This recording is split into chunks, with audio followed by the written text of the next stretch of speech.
সূরা কফের ৪ নম্বর আয়াত, যেখানে বলা হচ্ছে قد علمنا ما تنقص الأرض منهم وعندنا كتاب حفيظ। মৃত্তিকা তাদের কতটুকু গ্রাস করবে তা আমার জানা আছে এবং আমার কাছে আছে সংরক্ষিত কিতাব। কাফেররা যখন অবাক হয়ে প্রশ্ন করে যে এটা কিভাবে সম্ভব যে আমি ধুলার সাথে মিশে যাব, মিশে যাওয়ার পরে আমাকে আবার পুনরুজ্জীবিত করা হবে, এটা একটা অসম্ভব ব্যাপার, তখন আল্লাহ সুবহানাহু ওয়া তাআলা তাদের উত্তর দিচ্ছেন যে এই যে মাটির সাথে তোমরা মিশে যাবে, সে মাটি তোমাদেরকে কতটুকু গ্রাস করবে সেটাও আমার জানা আছে এবং সেটা একটা কিতাবের মধ্যে লিখেও আছে।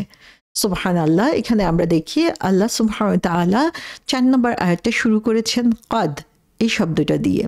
কাদ শব্দটা ব্যবহার করা হয় যে সুনিশ্চিতভাবে নিশ্চয়তা দেওয়ার জন্য, এটা হচ্ছে গুরুত্ব বোঝানোর জন্য যে এরপরে যে কথাগুলো বলা হবে সেই কথাগুলোর উপরে আমাদের অনেক বেশি গুরুত্ব দিতে হবে এবং এই ব্যাপারটার এতই সুনিশ্চিত যে এটাতে সংশয় প্রকাশ করার কোনো সুযোগই নাই। আল্লাহ কি বলছেন? কদ আলিম না, অবশ্যই আমরা জানি।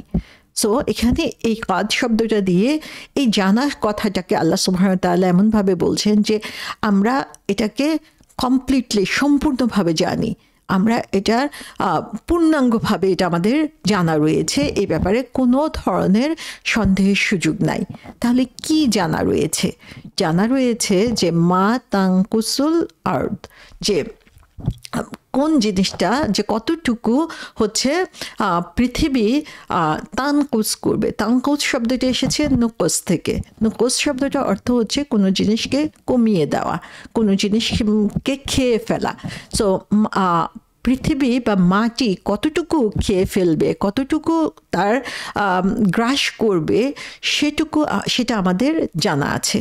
সো আল্লাহ সুবহানাহু ওয়া তাআলা এখানে বলছেন যে এই যে ডিসইন্টিগ্রেশনের প্রসেস, যে মাটিতে কোনো জিনিস রাখার পরে সেটা মাটির সাথে মিশে যাওয়া, মাটির মাঝে সেটা ধ্বংস হয়ে যাওয়া, যেই প্রসেসটাই, পুরো প্রসেসটাই হচ্ছে আল্লাহ সুবহানাহু ওয়া তাআলার জানা আছে, এই ব্যাপারে কোনো ধরনের সন্দেহ নেই। সো আল্লাহ বলছেন যে আমরা জানি মাটি কতটুকু এই ডেড বডি বা মৃত অংশটুকুকে ধারণ করছে এবং কিভাবে, কোথায়, কি পরিমাণ ডিকম্পোজড হয়েছে, ডিসইন্টিগ্রেটেড হয়েছে, মাটির সাথে মিশে গিয়েছে এবং তারপরে মাটির সাথে মিশে যাওয়ার পরে সেটা কিসে পরিণত হয়েছে এবং কিভাবে এই চেঞ্জটা সম্ভব হয়েছে, সমস্ত কিছুই হচ্ছে আল্লাহ সুবহানাহু ওয়া তাআলার জ্ঞানের মধ্যে রয়েছে। আল্লাহ হচ্ছেন আল আলিম, তিনি হচ্ছেন এমন জ্ঞানের অধিকারী যিনি হচ্ছেন সূক্ষ্মাতি সূক্ষ্ম প্রত্যেকটা জিনিস সম্পর্কে জানেন, প্রত্যেকটা ব্যাপার সম্পর্কে তার জানা রয়েছে। যে জিনিসটা মানুষের অগোচরে বা কারো অগোচরে রয়েছে সেই জিনিসটাও আল্লাহ সুবহানাহু ওয়া তাআলা জানেন।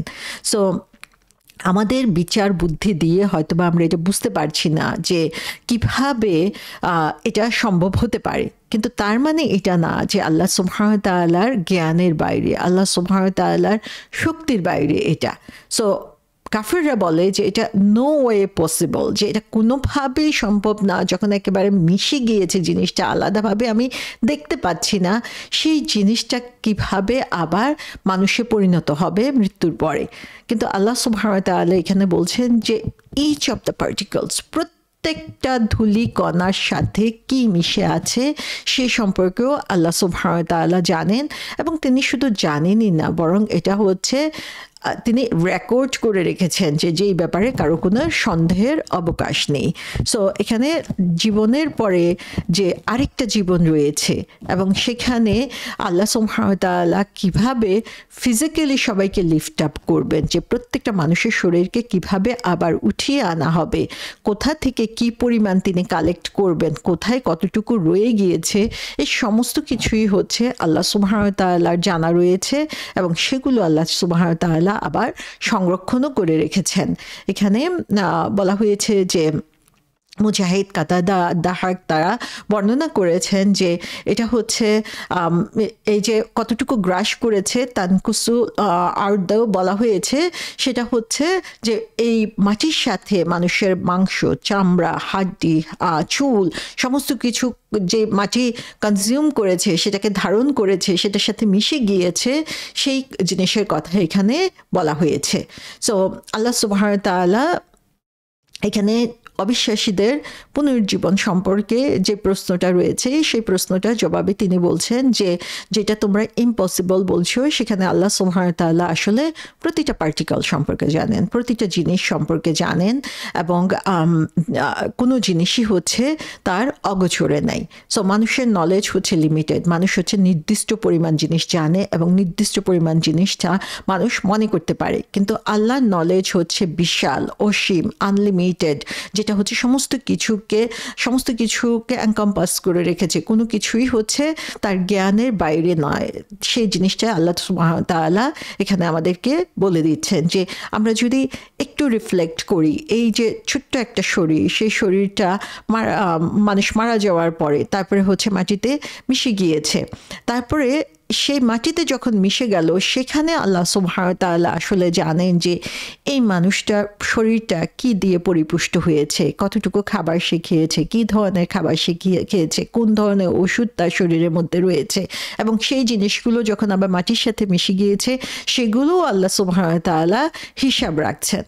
এবং আল্লাহ সুবহানাহু ওয়া তাআলার এই হিসাব রাখাও হচ্ছে কঠিন কিছু না, কারণ তিনি হচ্ছেন আল হাসিব, যে প্রত্যেকটা জিনিসের হিসাব রাখা তার জন্য অনেক সহজ, এবং সেখানেও তিনি পুঙ্খানুপুঙ্খ হিসাব রেখে থাকেন। এবং এই হিসাব রাখাটাও হচ্ছে যে তিনি রেকর্ড করে রেখেছেন, এটা এমন না যে তিনি একটা কিছু বলে দিলেন, এরকম না, বরং প্রত্যেকটা জিনিস হুবহুভাবে আল্লাহ সুবহানাহু ওয়া তাআলা রেকর্ড করেছেন এই দুনিয়ার বুকে যা রয়েছে এবং দুনিয়া থেকে চলে যাওয়ার সময় মাটির সাথে যা কিছু রয়েছে। সো এখানে আল্লাহ সুবহানাহু ওয়া তাআলা পরবর্তীতে আমরা দেখি বলছেন যে একটা প্রিজার্ভড বুক বা একটা সংরক্ষিত বইয়ের মধ্যে আল্লাহ সুবহানাহু ওয়া তাআলা সমস্ত কিছুকে সংরক্ষণ করে রেখেছেন।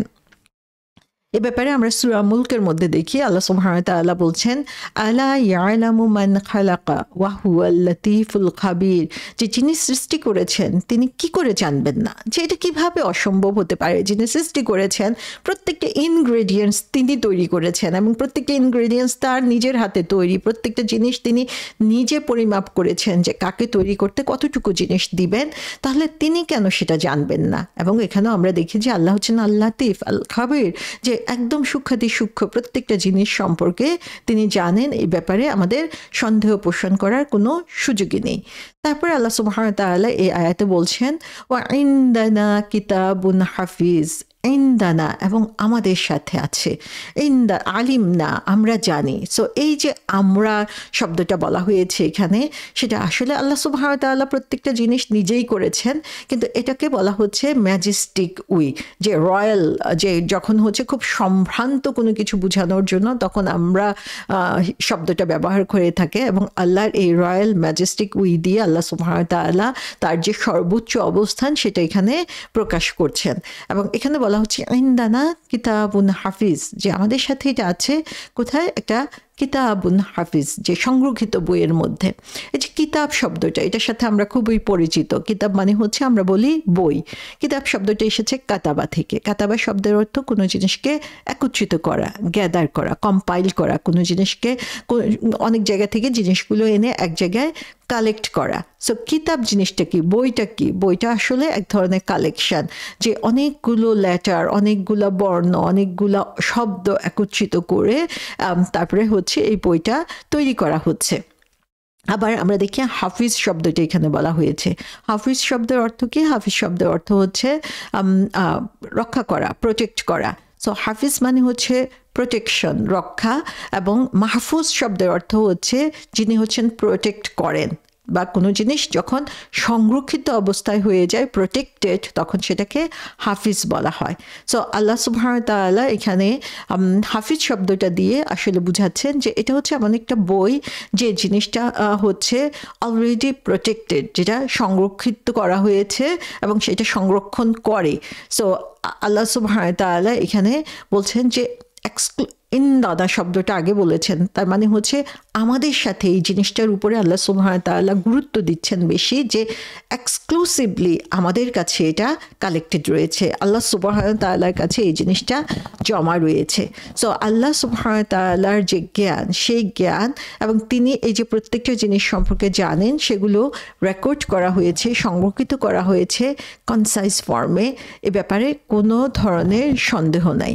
এবং এই যে আল্লাহ সুবহানাহু ওয়া তাআলার কিতাব আল কোরআনুল মাজিদের কথা আমরা জানি, কোরআনুল মাজিদকে আমরা প্রতিনিয়ত দেখছি, এই কোরআনের যে গভীরতা রয়েছে, সেই গভীরতা দেখলেও আমরা বুঝতে পারি যে আল্লাহ সুবহানাহু ওয়া তাআলা কীভাবে এটাকে প্রিজার্ভ করেছেন, যে রাসূল সাল্লাল্লাহু আলাইহি ইসলাম থেকে শুরু করে এখন পর্যন্ত প্রতিনিয়ত এই কোরআন সম্পর্কে রিসার্চ করা হচ্ছে, এবং এই কোরআন থেকে যেন সমুদ্রের তল থেকে যেমন হচ্ছে মুক্ত কুড়িয়ে নিয়ে আসা হয়, তেমনিভাবে এখন পর্যন্ত আমরা দেখছি যে নতুন নতুন মুক্ত বের হয়ে আসছে এই কোরআন থেকে, যে এই কোরআনের জ্ঞান এত অসীম, এত গভীর, এত কনসাইজড ফর্মে একটা বইয়ের মধ্যে আল্লাহ সুবহানাহু ওয়া তাআলা লিখে রেখেছেন। সো তাফসীরকারগণ বলেছেন এই যে সংরক্ষণের কথা এখানে বলা হয়েছে, দুইটা জিনিস এখানে মিন করা হতে পারে, যে দুইটা জিনিসকে সংরক্ষিত করে রাখা হয়েছে।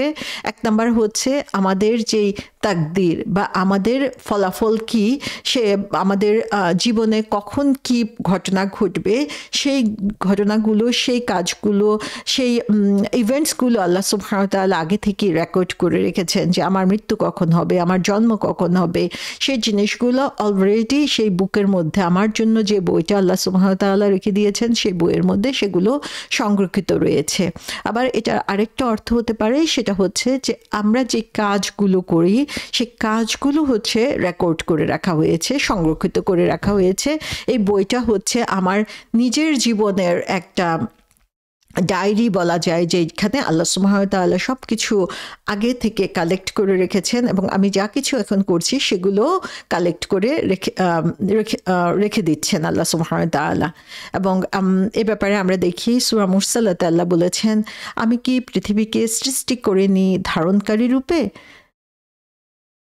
জীবিত এবং মৃতদেরকে। তাহলে এখানে আমরা দেখছি যে পৃথিবীকে আল্লাহ সুবহানাহু ওয়া তাআলা যেভাবে সৃষ্টি করে রেখেছেন, সেই সৃষ্টির কাজই হচ্ছে ধারণ করা, যে মাটির সাথে মিশে গেলাম আর শেষ হয়ে গেলাম তা না, বরং লাইভ এবং ডেথ যারাই রয়েছে কেন সবাইকে এই পৃথিবী ধারণ করছে, পৃথিবীর বাইরে, পৃথিবীর বুকে, মাটির বুকে অথবা মাটির গভীরে সবাইকেই পৃথিবী ধারণ করে আছে। সো এখানে আল্লাহ সুবহানাহু ওয়া তাআলা বলে দিচ্ছেন যে এটা আল্লাহর জন্য, মানুষ মরে গেলে, মাটির সাথে মিশে গেলে, ধুলোয় পরিণত হয়ে গেলে, তারপরেও আল্লাহ সুবহানাহু ওয়া তাআলার জন্য এটা কখনোই কঠিন কিছু না যে তাকে আবার অরিজিনাল শেপ এবং বডিতে আল্লাহ সুবহানাহু ওয়া তাআলা ফিরিয়ে দিতে পারবেন। কারণ আল্লাহ সুবহানাহু ওয়া তাআলা জানেন কোন মাটি তাকে গ্রহণ করছে, কিভাবে তাকে গ্রহণ করছে, কতটুকু গ্রহণ করছে, এবং তার পরিণাম কি হচ্ছে, কি অবস্থায় তাকে সর্বশেষ অবস্থায় রাখা হচ্ছে, এই সমস্ত কিছুই হচ্ছে আল্লাহ সুবহানাহু ওয়া তাআলা জানেন। এবং এই মাটি যতটুকুই গ্রহণ করছে সেটা হচ্ছে প্রিজার্ভ ট্যাবলেটে, সেই বুকের মধ্যে আল্লাহ সুবহানাহু ওয়া তাআলা কিতাবের মধ্যে তিনি লিখে রেখেছেন, এবং সেই কিতাবটা আল্লাহ সুবহানাহু ওয়া তাআলার সংরক্ষণে রয়েছে। সুতরাং এই ব্যাপারে আমাদের সন্দেহ করার কোনো সুযোগ নাই যে এই জিনিসগুলো হারিয়ে যাবে বা এই জিনিসগুলো কখনোই আবার পুনরুত্থাপন করা সম্ভব না। সো আল্লাহ সুবহানাহু ওয়া তাআলা আমাদেরকে স্মরণ করিয়ে দিচ্ছেন যে এই সমস্ত কিছুই হচ্ছে রেকর্ড করা হচ্ছে। সো আমরা যা কিছুই করি না কেন, যা কিছুই বলি না কেন, যেভাবে দুনিয়াতে চলি না কেন, প্রত্যেকটা জিনিস সংরক্ষিত হচ্ছে, এবং এই ব্যাপারেও হচ্ছে আমাদেরকে সচেতন হতে হবে যে আমি মরে গেলাম, মিশে গেলাম আর সেগুলো হারিয়ে গেল, এমন কিছু না, বরং আল্লাহ কুদরত দিয়ে, আল্লাহ জ্ঞান দিয়ে আল্লাহ এই সমস্ত কিছুকে সংরক্ষণ করছেন। একটা হাদিসে এসেছে, রাসূল সাল্লাল্লাহু আলাইহি ওয়াসাল্লাম বলেছেন যে তোমাদের জন্য সর্বোত্তম দিন হচ্ছে শুক্রবার, কারণ এই দিনে হচ্ছে আদম আলাইহিস সালামকে সৃষ্টি করা হয়েছিল, তার রূহকে তুলে নিয়ে যাওয়া হয়েছিল, এবং এদিনই হচ্ছে কিয়ামত সংগঠিত হবে, এবং মানুষকে রিজারেক্ট করা হবে, পুনরুত্থিত করা হবে, এবং ধ্বংস করা হবে, পৃথিবী ধ্বংস হবে। সো এই দিনে তোমরা বেশি করে হচ্ছে রাসূল সাল্লাল্লাহু আলাইহি ওয়াসাল্লামের উপরে সালাওয়াত পাঠাও, দরুদ পাঠাও, এবং তার মাধ্যমেই হচ্ছে তোমাদের সামনে হচ্ছে তোমাদের যে নিয়ামত সেটাকে উপস্থাপন করা হবে। তখন সাহাবারা জিজ্ঞাসা করলেন যে যখন আপনি মারা যাবেন এবং সমস্ত কিছু ডিকম্পোজড হয়ে যাবে, মাটির সাথে মিশে যাবে, তখন কিভাবে এই জিনিসগুলো আবার আপনার কাছে পৌঁছানো হবে? তখন রাসূল সাল্লাল্লাহু আলাইহি ওয়াসাল্লাম বললেন যে আল্লাহ তার শক্তি দিয়ে, তার ম্যাজিস্ট্রি দিয়ে যারা হচ্ছে নবী রাসূল ছিলেন তাদের বডিকে মাটিতে মিশে যাওয়া থেকে তিনি মাটিকে সেই বডি ডিকম্পোজ করা থেকে নিষেধ করে দেওয়া হয়েছে। সো এখানে আমরা দেখতে পাচ্ছি যে যদিও সবাইকে মাটির সাথে মিশিয়ে দেওয়া হবে, নবী রাসূলদেরকে আল্লাহ সুবহানাহু ওয়া তাআলা স্পেশাল অনার করেছেন যে তাদের বডি মাটি খেতে পারবে না, মাটি সেখান থেকে নিতে পারবে না কোনো কিছু। সো আল্লাহ সুবহানাহু ওয়া তাআলা এই সমস্ত কিছুই তার জ্ঞানের মধ্যে রয়েছে। আমাদেরকে আল্লাহ সুবহানাহু ওয়া তাআলা কোরআনে এই কথাগুলো বলে আসলে সতর্ক করে দিচ্ছেন, কারণ প্রতিটা দিন প্রতিটা মুহূর্তেই আমরা মাটি দেখতে পাচ্ছি, মাটির কাছাকাছি আসছি। প্রতিটা মুহূর্তেই আমাদের হচ্ছে রিফ্লেক্ট করার জন্য যে এই মাটিতে কি আছে। প্রতিটা ধূলিকণার সাথেই হয়তো বা কারো না কারো শেষ অংশ মিশে আছে, এবং আমারও একদিন সেই অবস্থান হবে, এবং আমি আবার যখন আল্লাহ সুবহানাহু ওয়া তাআলার কাছে উপস্থিত হব তখন কি নিয়ে উপস্থিত হব, এই জিজ্ঞাসা আমাদের সকলেরই থাকা উচিত।